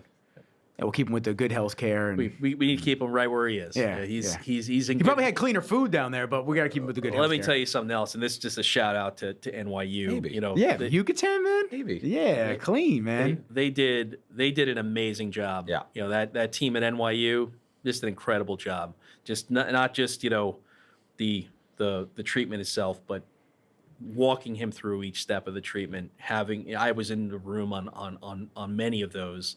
In everybody's ear, like, what are you doing? Where you going? When are we doing this? Yeah. But that now you could backtrack and go back to the culture of the company. How many CEOs, how many owners, how many founders, how many people are going to be doing that? You know, like, yeah, okay, you care for the person, but to what extent? Like, you actually feel like this is family, like this is real. Like, so not everyone's going to be like that. Not everyone's going to be that intent on making sure that their team is not only working and doing what they do best to help the company, but healthy, because that's important to everybody and everything. That's right. And look, I mean, you know, at this moment in time, right? You know, he's at a certain point in time, you know, when he comes back into, you know, into full focus, right? When he's able to, because I told him, I said, look, right now we got this, right? You know, don't even think about this stuff right now. We got this. Right, I want you focused on one thing and one thing only, and that is get better. He drew the wheel. That's it. He drew the wheel, designed everything. Now let us sculpt it while you rest up. That's we'll right. add 3 more and make a car, right? Yeah. And I'll tell you this much: when he comes back, there's so many good ideas in that brain of his that, you know, we're going to start to see more of those towards the end of the year, and you know, his impact on the world's not finished yet. So you see revisions, and you see obviously evolutions of this device. I would go to say, do you see different sized applications and smaller packages and whatnot to different areas that maybe? So now goes back to the solar question. So obviously it's just fitting it out for it. Well, but I'm thinking about people in remote areas that don't have, or just regular 120. I mean, eventually you'll have, I'm sure, you know, the microwave size system, and it's really just proportionally drawing it to scale. I'm trying to envision it and I can't. I'm trying to like pull think up a picture of it. Yeah? Yeah. I wasn't sure if we were if we were Yeah, pull up a picture. I'll be right back. Sure. I wasn't sure if we were going into that. Helix,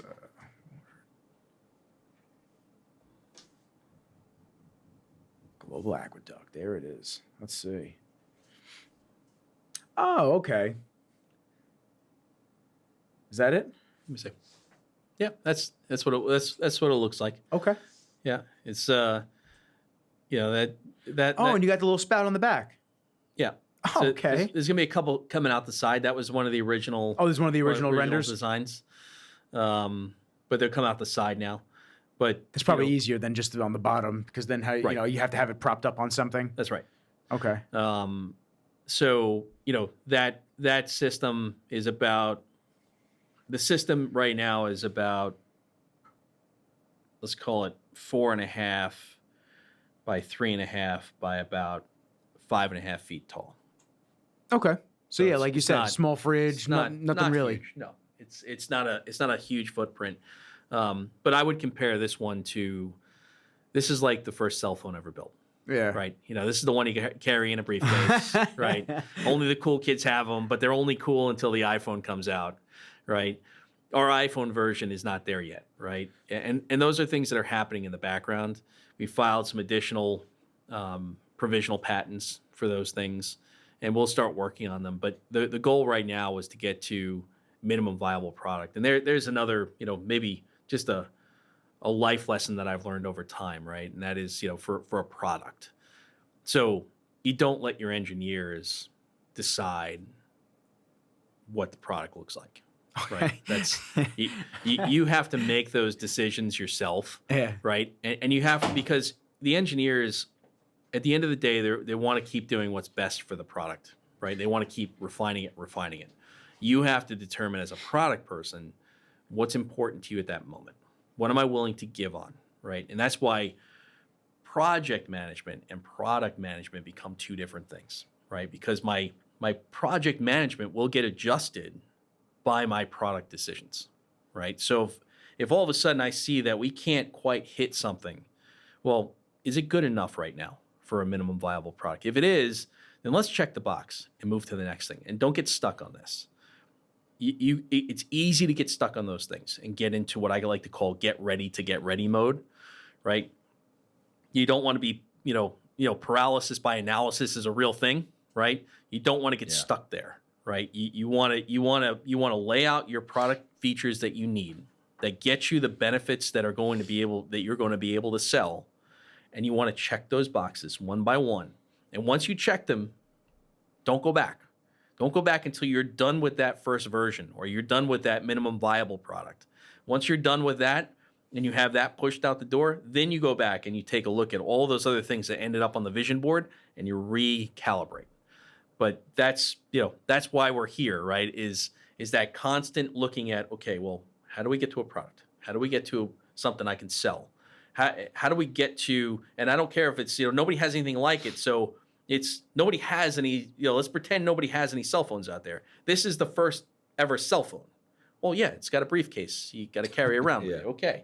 But that's okay because it doesn't exist anywhere else right now. Right. That's going to get smaller and smaller and smaller until we just have that little thing that we carry around in our pocket. Yeah. Right? If you're dying of thirst, you don't really care what this system looks like, and version 1 was just plugged into a wall with, styrofoam literally holding up components of the system. Right.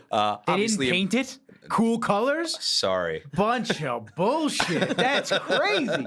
Nah, you know what? Keep the water. Keep it. Right. I'll try to find a different one. So it's funny that it's like, fuck this water.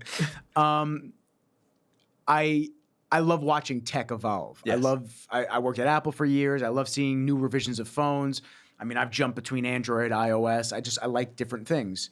But because of business, I've stuck with iOS because it's just easier for me. The AirDrop and editing on my Mac and whatnot. So the capabilities of it have just better suited for what I do. Mm-hmm. But it's funny, every year, they talk about the new revisions, the new phones. They go, oh, well, it's just like 2 or 3 more features than last year's. And it's not, so it's like exactly what you just said. Yeah. You have to innovate and make a product and stick to it. And then you can look at other revisions down the line.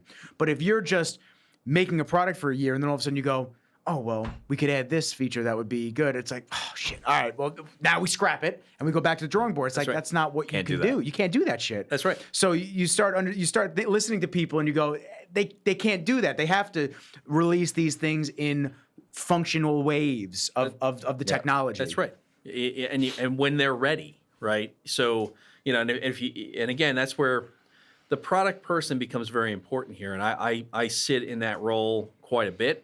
Right, where I go, okay, let's remember what we're selling here. We're selling benefits. The benefit here is we're producing water at a very low cost, right? And you're going humanitarian first, which is exactly what you had said. That's right.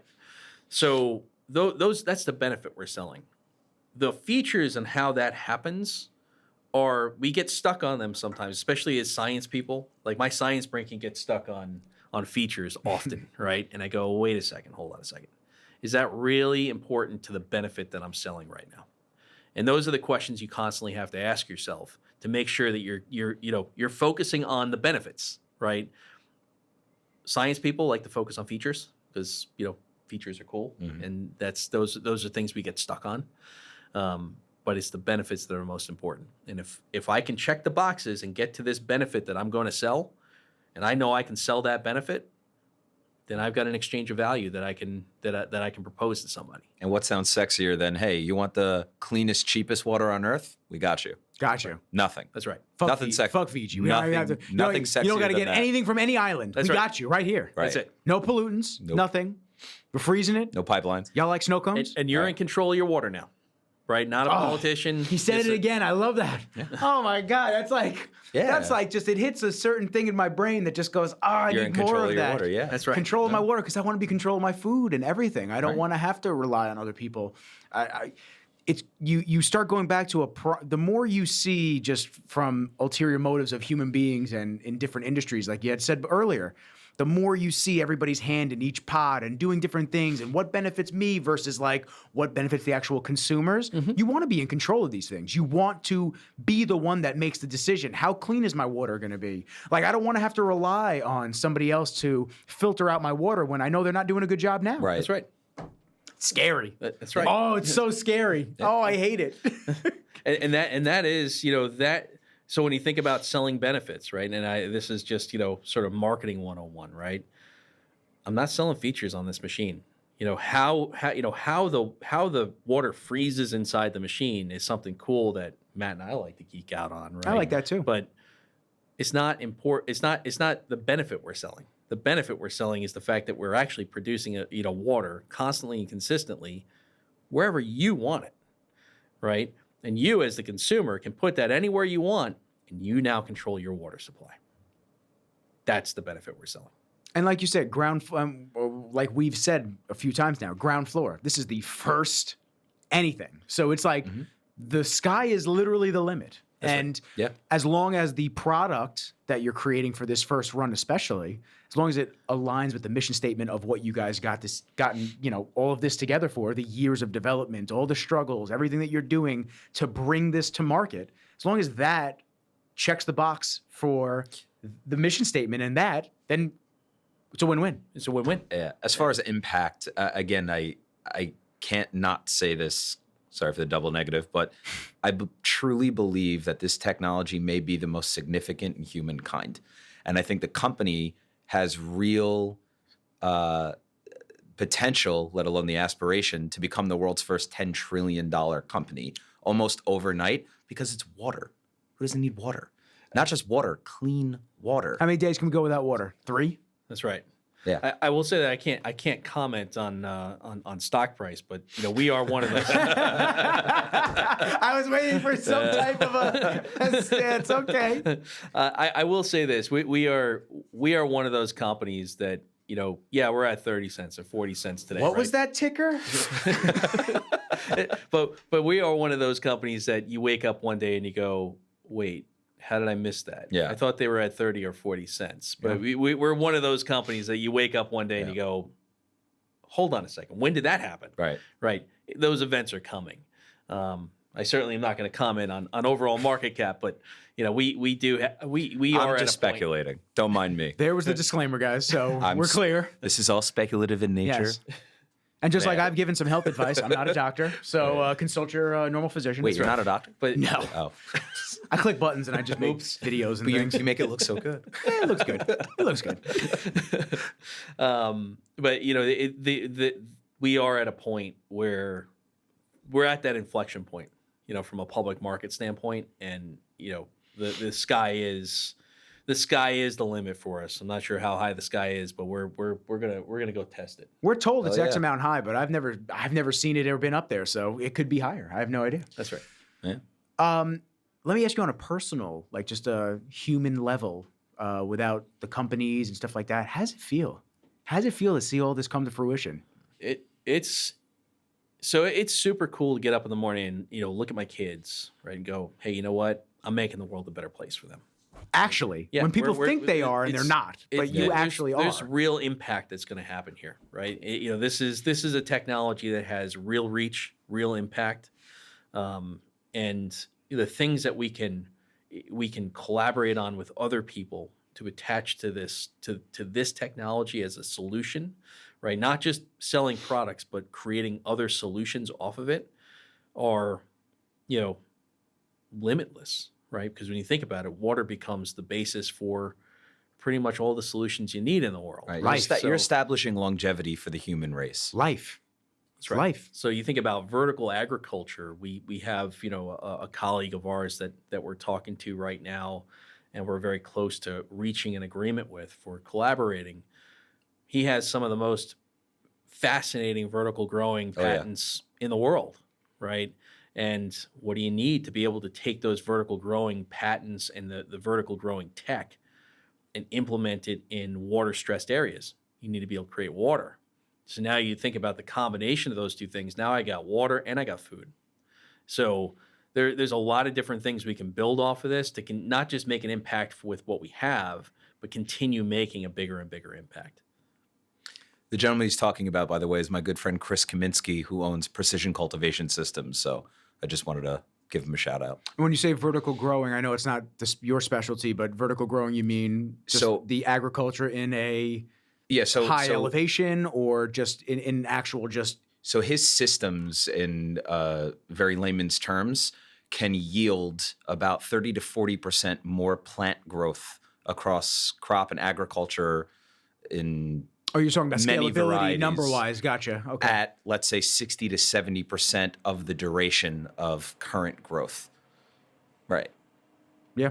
It's an impressive system. So you have food, water, and then who we bringing in for air? You. Oh, I already told you, I'm not an engineer. Go get schooled, bro. I operate these cameras. I could do that. we do have an added benefit that comes off of the machine that was kind of an aha moment, when we were creating it, right? So sometimes you create these things and you go, wait a second, that's kind of cool. Like I didn't see that one coming, but we gotta file some provisionals on this stuff. And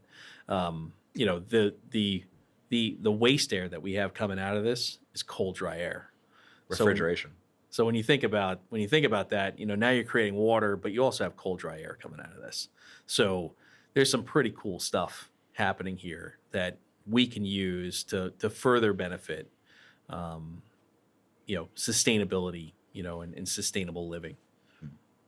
What are some of the emerging countries that you're looking to deploy these in for, I guess, beta testing? So we're going to if you can say. We're going to keep it close right now. Okay, so you're going to keep it internal to the States. Not just the States. We're also we're going to do something in the Caribbean as well, because there are reasons that I would like to test down in the Caribbean, in terms of absolute humidity. But they're not to get too sciencey, but there's reasons I'd want that in sort of the initial tests. Can you elaborate on the science? Sure. So when you have evaporation in the air, the water vapor in our air comes from evaporation primarily from the oceans. So if you have an island like the Caribbean, where you have the sun beating down on it all the time, you are in the highest point of evaporation, right? So a lot of evaporation that comes off of the oceans comes from those type of environments. So they're sitting in evaporation central. When you sit in evaporation central, that means your absolute humidity levels are going to go up, right? And when your absolute humidity levels go up, the more absolute humidity I'm pushing through the system, the more water I get. So the question is, how much more water do you get, in a, let's call it an Arizona environment? It's essentially versus climate and opposed to- altitude, right? Climate, altitude, altitude will have a little bit to do with it as well. But the primary issue is going to be how much water vapor mass is in the air, right? And you said that currently it's 200 liters a day is what your system will yield, Yes, and that's under standard. That's based on if we put it in Arizona. Okay. So the question is, what's the range of that if I put it in, let's say, St. Martin? Will it stress the system out, or will it just create as it goes? Just create more. Okay. Yeah, it just creates more mass, right? There's more. Think about water vapor. I wasn't sure if that's all it could handle as a system, but theoretically, it's infinitely scalable on how much it can do. It just depends on the environment. It depends on how much. So talking about mass, right? It depends on how much water vapor mass we're putting through the system, right? So it's kind of like if you're eating protein to grow muscles, right? Depends on how much protein you're eating, right? So how much protein mass there is, right? Well, same with the system, right? How much water I'm creating depends on how much water vapor mass I'm putting through the system. Gotcha. So if I'm at 1% water vapor mass in Arizona, but I'm at 4% water vapor mass with the same airflow in St. Martin, theoretically, I should be 4 times the amount, right? But the question is how much, right? And then So- it becomes I guess one of the struggles becomes keeping up with the flow of how much it's going to be producing. I mean, what do you have to do? You have to hook that up to a system that has a large aquifer or something that captures it? large cistern, yeah, Okay. some sort of large cistern, stainless steel cistern is probably the best. That thing will last for 50 years, Okay. right? Without microbials being built into it. Yeah, So, because then you have to worry about buildup and whatnot as it keeps going through and through and through. yeah, stainless steel cistern is probably the best way to go. Okay. On those type of things, but that's primarily what they use in the islands anyway. And now are we taking this from that stainless steel cistern? Are we then, we don't have to filter anything? Do you have to worry about anything leaching out from the stainless steel, then I mean, introducing anything? You wouldn't have to do much filtration. I would never recommend that you don't do any, right? But I mean, small, a simple filter is all you're going to need, right? You'd want to have that safety redundancy there anyway. The water coming off of off of that sheet, right, off of the harvesting area is going to be perfectly pure. Now, could there be something that happens in between where it gets to the cup that you're drinking out of? Well, that part, I don't know, right? There might be the potential for a small amount of that to happen. It wouldn't be a large amount. So all It you wouldn't need be is- like it wouldn't be like a garden hose nowadays. Exactly. No. Yeah. No, it's not even going to be close to that. So you'd want a simple filtration system on the back end, but you wouldn't need for example, an RO system. That's Reverse osmosis, yeah. you wouldn't need that. That's unnecessary. You wouldn't need a UV lighting per se. Could you use one? Sure. Is it going to hurt you to use one? No. So, But is it going to really yield the benefits that you're looking for? Probably not. but if it makes you feel better, use it. Right? It's what you don't want to do is waste the water. Right? And that's what an RO system would do. Right? Yeah, because there's a reverse- certain amount that it actually collects as not deemable. That's right. It pushes it back through. pushes it back through. So you wouldn't want to do reverse osmosis, but a small filtration system, the thing's going to last. I mean, the amount of stuff that it's going to be collecting in there should be so minimal that filter is going to last you a long time. And we're filtering it at the level after the stainless steel is what we're saying. Yeah, Okay. exactly. Because there wasn't anything built into there because it's clean. It should It's be- really what we're filtering is anything that it might have leached out from the collection system. possibly, yeah, If that. If that. yeah. I mean, if you have a pressurized stainless steel cistern, the chances of you having microbials in there anyway is pretty slim. Slim. But do you want to put something on there to make yourself feel a little better? It ain't going to cost much. Yeah. It's you're not talking about a significant expense. So yeah, put it on. And you said It's easy to you do. use a TDS pen? I do. Is it everywhere you go? It was for a while. I did for a little while, and I was like, you know what? I'm not doing this anymore. We started going out to dinner, and he's like, "Look, dip it in the wine, dip it in the beer." No, don't do it, because now I'm gonna know. That's all. And what have you found? I mean, probably From a tap water is scary. Right? Tap water is scary. Nuts. Scary. Scary. I mean, at the facility, we were at 127 parts per million, right? So I mean, you're way up there, right? I mean, like don't drink that. That's a bad idea. Yeah. I mean, I've tested this stuff coming. So interesting factoid on like atmospheric water generators, right? We're a deposition water harvester. We're not an atmospheric water generator, but the old legacy tech atmospheric water generation, which is what everybody hears about. So a couple of things about that. One, it's like having a glorified air conditioner. And as your air conditioner does air conditioning in your house, it drips out water, right? Yep.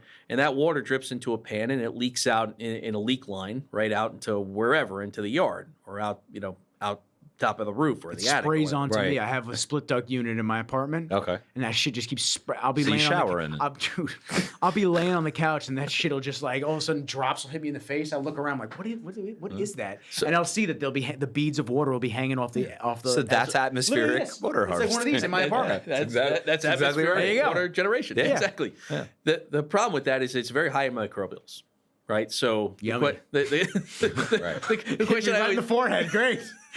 the question I always like to ask people is, would you drink water out of the back of your air conditioner? Fuck And no. No, it'd be a bad idea. No right? way. So that's one problem with atmospheric water generators, right? It's also expensive. It's very expensive, right? You think about how much electric it requires. So it just, for example purposes, atmospheric water generators, studies have shown that they produce about 0.55 liters per kilowatt hour, right? 0.55 liters per kilowatt hour, and you guys are producing About 13 liters per kilowatt, kilowatt hour. hour. So Right. you look at the massive difference in yield yield to power. Right. it's not even in the same conversation. Not even the Yeah, same they're place. competing technologies out there that have literally 20x the physical footprint of our system with a micro fraction of the yield. It's just not practical. And the other thing that is sort of deceptive about their advertising, right, is that they'll say things like, this machine will do, this atmospheric water generator will do up to 500 liters a day. Up to 500, but it's up to. Mhm. And the way they do that calculation is based on the most optimal environment possible. Right. Why wouldn't they? Right. Which will probably only exist at for a few seconds a day, if that. Right. Right. When in reality, it's shown, the studies have shown that it really only produces somewhere between 16 to 18% of that number. Yeah. Right. So we don't have that same problem. We're giving a minimum number. Right. Hey, we're going to do at least 200 liters. So, they're doing the up to number. We're doing, hey, no. We're doing at least this. Are you sure your competition isn't optimum? Because they seem to do that with my internet. Up to 500 Touche. megs download, then you do it. Touche. It's just like 3. What happened here? What are we doing here? I got one of those calls the other day. Somebody's God. like chewing my ear off about the difference between 3 or 4 or 500 megabeeps per second, and I just kind of thought to myself, what the hell's a megabeep? Megabit. It's when they're hitting you with. Look, I know when I flick on what's it that light. called? I know when I turn that light switch on. This turns on. Yes. I don't know how it works. It's the I just know undercoating it for your works. car. Yeah, That's what it is. The spray on undercoating because you live in a rust area. Exactly. It's ridiculous. Anyway, I'm sorry. Yeah. Sorry. What were you saying? You were saying what was that? What was the competing technology called? Atmospheric water Atmospheric- generators. Yeah. Okay. Water generators, yeah. Right. This is deposition. Yeah, I was water gonna say. Do you have a lot of people that? All the time. Okay, Yeah. I was Yeah, gonna they'll say. send it in and they'll go, hey, no, well, I just found one that can do, 10,000 gallons a day. And it's like, well, first of all, you're looking at an image that doesn't give you the full perspective of that. That's about the size of a trailer truck, right? Maybe 2 trailer trucks, the one you're looking at. And also, it's only going to do about 16 to 18% of that. So do your math off of that. Right. And then we can talk. Expensive, Right. dirty, you name it. All right. But Helixa has the aqueduct is and exclusively the only solution on the planet doing deposition water harvesting. It's the first and only. And now and you've only. used the term the first iPhone. Like this is the first. Yeah. This is the first iPhone. There's That's so it. many ways that you're going to be able to increase the capabilities of the unit, make it smaller, make it big, whatever you need to do, which is amazing. Yep. How do you keep it as the iPhone, is the best term that I can, you know what I'm saying, versus falling way to like a BlackBerry? Well, I mean, fortunately, the company has the utility on the IP. You know, we have That's a what I figured. utility It was the patent. patents So, and you know, everything. the IP portfolio is constantly going to be in a state of growth, right? So you compound that IP portfolio as we start to invest money in R&D and cultivate new technologies. Fortunately, we have some really smart people like a Chris Kaminsky, who I name dropped earlier, that are going to help us create the next iterations of this technology. But again, we don't want to take away from the impact that it has now. And to Ian's point, you got to solve for today and push out for today. So that's kind of what we're doing. Yeah, were you gonna say something? Filing patents. We're filing additional patents. We filed additional provisional patents, and nobody knows what's in those, right? We know what's in them. Nobody else knows what's in them. So our competition is going to have to constantly keep wondering what we have coming next. We've got some really cool stuff that we know about internally that we're not going to talk about until we're ready to release it. But that's how you don't. It's again going back to the soccer analogy. You don't stop moving the ball, right? It's okay. We scored. Now we're going to get the ball back and we're going to keep moving the ball, right? We're going to score again. Yeah, we're not happy with 1-0. We're not happy with 2-0. We got to make this a slaughter. That's right. We're going to keep moving the ball and we're going to keep scoring, right? But we don't all of a sudden score and then just start playing defense. We got to keep iterating. We got to keep scoring, and we've got a team that's more than capable of doing that. Yeah, we have really stellar people, like really amazing people connected to this thing. It's amazing. Yeah. And then in terms of the board and the people that are on it, like you were mentioning earlier, I find it interesting that there's a lot of politicians and military and whatnot. Do you find that it was their background that would help with that side of dealing with Washington, D.C. and whatnot? Like, do you think that having that type of a background would benefit you guys that much? Did they bring other things and experiences to the table that would propel the company forward? Or was it the connections that they had in terms of that as well?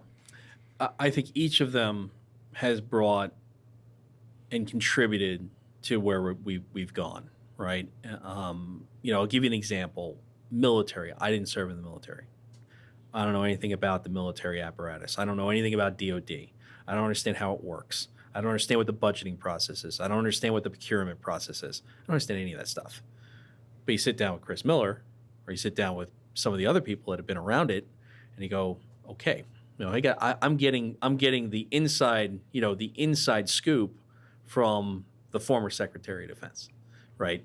Well, I think that guy knows a little something about how that apparatus works. Just a few. Yeah, just a little bit. Your playbook is written at that point. And Yeah. So And this is, by the way, this is the answer that I assumed it was going to be. Yeah, I kind of had to feed it up. Yeah. You don't want to learn those lessons by yourself, right? Because we would have spent, in my mind, it's like, okay, well, let's go get a contract ourselves from DOD.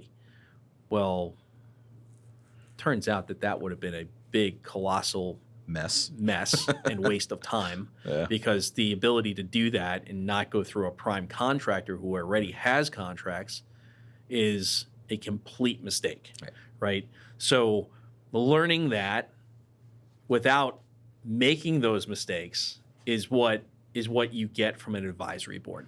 So when I think advisory board, look, they're coming on and obviously lending their name to what we're doing is something I'm very thankful for. That means that they saw something here, they believed in it, and they're willing to lend their name to it, right? That's important. But every single one of them has added more than that, right? Every single one of them has contributed something else to the process. Understanding how congressional committees work and how bills get written. Well, Denver understands that, right? And he's a former congressman. Rich Alloway is a former state senator, right, of Pennsylvania, 3-time state senator of Pennsylvania. He's on the team, right? He's actually on our executive team, and he understands how that process works, right? So understanding how that process works, as opposed to figuring it out, all that stuff saves you time and effort, and saves you mistakes. So they've all contributed in one regard. It's like an orchestra. You have a trombone, a baritone, oboist, and then at the helm you have the conductor conducting the orchestra. And everybody's the expert. Everyone's proficient in their areas of expertise, and that helps the team go forward. It was like the Steve Jobs philosophy. It's really, and again, it's a lot of fun watching Ian, have the conversation he does and doing what he does. Doing what he do. Doing what he do. That one. That's awesome. Every day. Yeah, That's awesome. Yeah.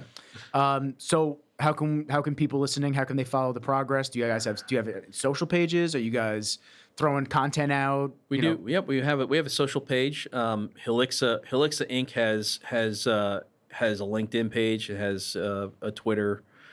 We do put out, and Facebook for that matter.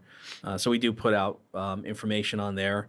We also put out press releases. So obviously follow the ticker, Helixa, and the symbol is EMOR.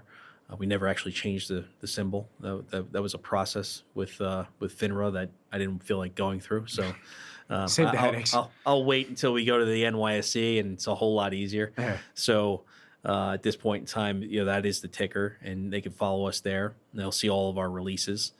But there's plenty of news to come out, and this is the time to keep us on your radar screen.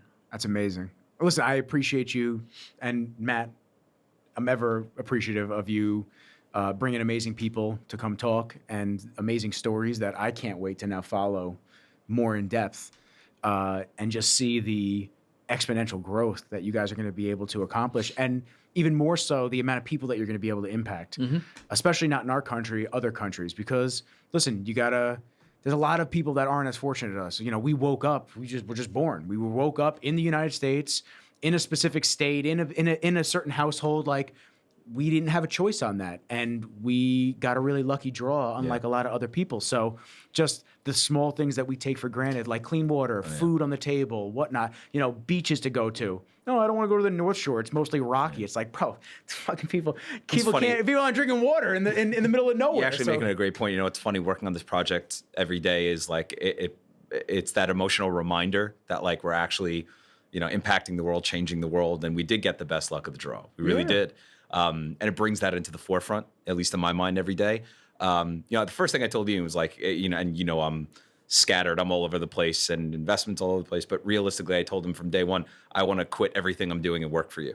This is the first thing I told him. If this is what I think it is, and I went down and saw the thing, I was sold. You made one snow cone. That was it. I didn't even get the cone. It's just in my hand. That's what I'm saying. It's my hand cone. All right. We have a really funny joke about that another time. But we'll cut the mics off. No, but you know what the truth is like. It's like a privilege to be working on a technology that is genuinely going to change the face of the planet. It's really awesome, and thanks for having me on board. Yeah, and thank you. And thanks for having us, show. Nick. Yeah. Come on, it's always getting things like this out require conversation, and it's you inviting us on the show and letting us speak to your audience and your friends. It's important, right? Otherwise, nobody knows we exist. Nobody knows what we're doing. So we really appreciate the opportunity to do that. And you're helping us change the world. Oh, that's awesome. I appreciate y'all, for real. Yeah. I just like having good, like I said earlier, when we started everything off, I just like having really cool conversations with people that are doing awesome things. And that's why the podcast has, started. And that's why it'll always be here and continue, because there's a lot of things happening in the world while everyone's focusing on their, what do they say? Oh, I'm the main character of the story. Okay, right. Yeah, we get it. Like, everyone's the main character, but there are so many main characters that everyone's working on their main character thing. So right. There are so many cool innovations and things to benefit the world and change the face of the planet that we live on that most people don't even know about. Like, when he said water deposition, he's like literally making water out of thin air, and I went, what?